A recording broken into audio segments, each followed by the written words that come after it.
Ya lo tengo en comunicación al director del diario El País de Tarija con nosotros, que es Jesús Cantín, para que nos haga un análisis, su postura política sobre las elecciones en Bolivia. Bueno, obviamente el triunfo de Arce como nuevo presidente de Bolivia, y muchos sostienen que ha vuelto la democracia en el país vecino. Lo vamos a saludar a él directamente. Jesús, ¿cómo estás? Muy buenas tardes. Sergio y Vanessa te saludan.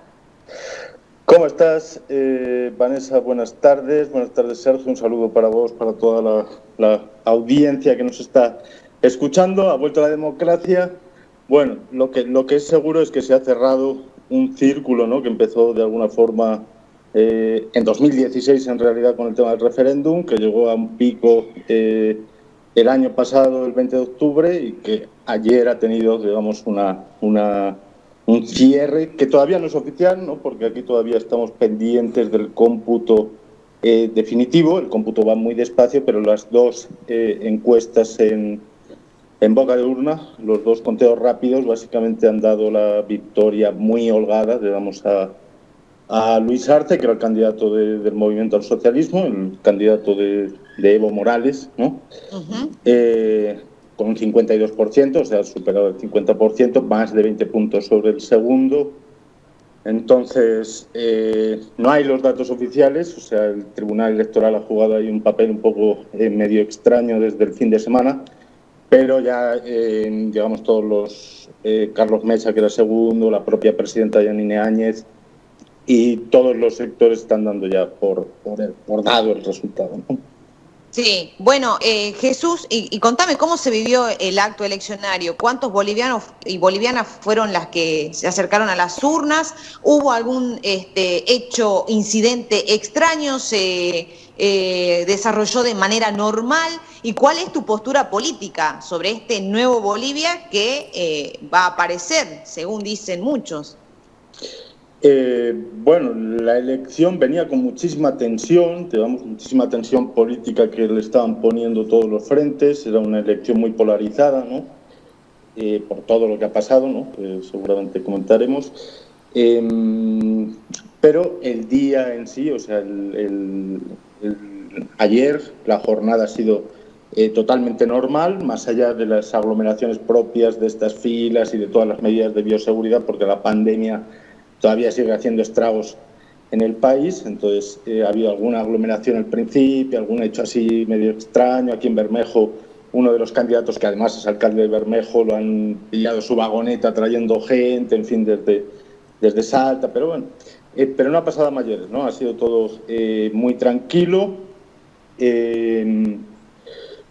El conflicto del año pasado se produjo precisamente por el sistema de transmisión rápida del órgano electoral, que dispuso, que tuvo un corte intempestivo a eso de las 8 de la noche y se reparó casi al día siguiente, con una distancia que ya favorecía al partido de gobierno de ese entonces. Este año el Tribunal Electoral optó el día de antes de la elección, o sea, el sábado, en eliminar ese sistema. Entonces, el cómputo todavía está en proceso, pero, como te decía, se han reconocido ya, es reconocida la victoria de Luis Arce. Hola, Vanessa. Bien, ¿y cuál es tu posición política sobre este nuevo presidente? Bueno, yo soy periodista, digamos, pero lo que entiendo es que se cierra un ciclo que empezó en 2016, cuando Evo Morales consultó a Bolivia si podía volver a ser candidato, y el 51% le dijo no. Evo Morales intentó ser candidato, de hecho lo fue candidato en 2019,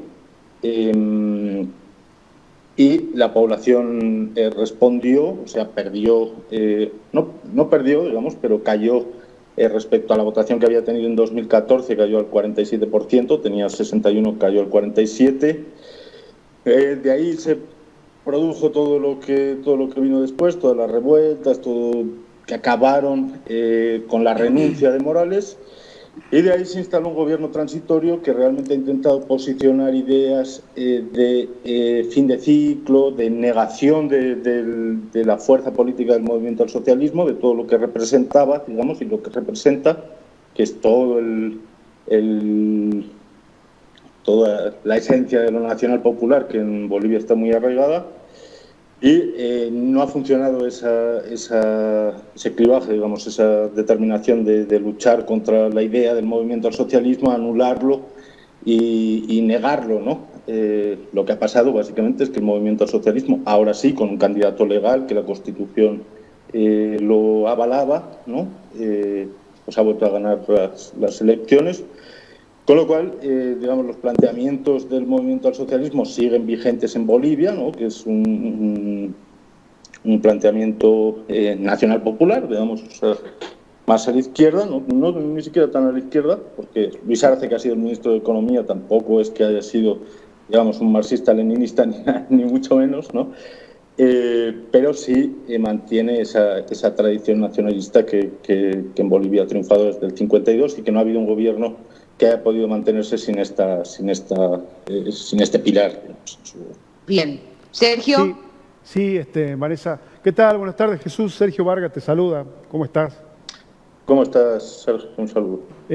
Vos sabés, Jesús, que en las elecciones pasadas, una de las cuestiones, digamos, que influyó mucho en la destitución de Evo Morales fue el rol que jugó la OEA. En este caso, puntualmente, el secretario general de la OEA, Almagro, sabíamos, o por lo menos se conocía en los medios periodísticos, de que Estados Unidos estaba detrás de esa decisión que terminó de alguna manera conspirando para que Evo Morales salga del gobierno.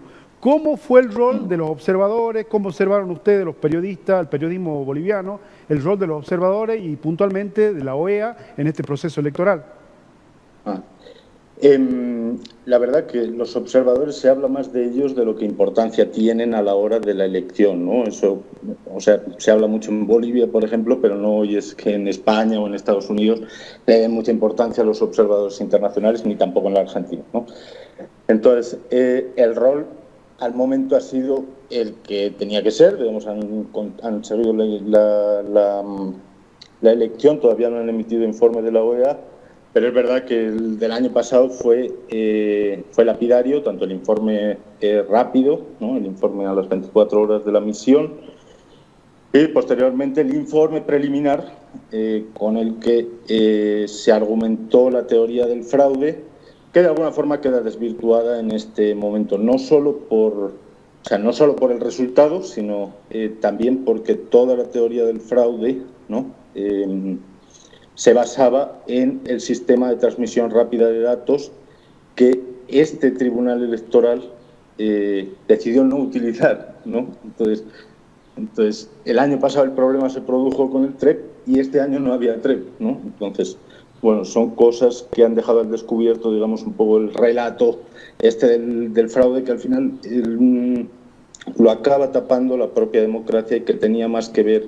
O sea, hubo una caída de votos que tenía más que ver con un candidato que no se ajustaba a la Constitución y que violaba los resultados de un referéndum que se había convocado específicamente para preguntar si podía ser candidato, que con el resto, ¿no?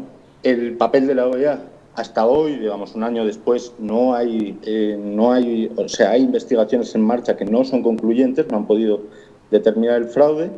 La OEA defiende su estudio porque hay algunas cosas que evidentemente son extrañas, digamos, que la tendencia que cambió en los últimos puntos, o sea, en el último 10%, el MAS sacó casi el 80% de esos votos, de ese último 10%, entonces ahí se sembró la duda, pero al final la crisis del año pasado fue Evo Morales el que aceptó que la OEA mediara.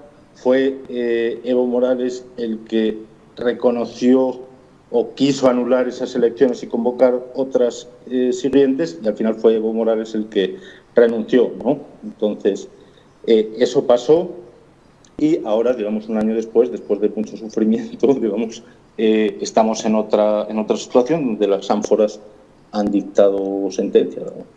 Bien. Jesús, te agradezco mucho por este contacto, por traer el análisis, bueno, y esta última información que tiene que ver con las elecciones de Bolivia. Te mando un abrazo enorme, Jesús. Gracias, Vanessa, siempre un gusto hablar contigo. Igualmente.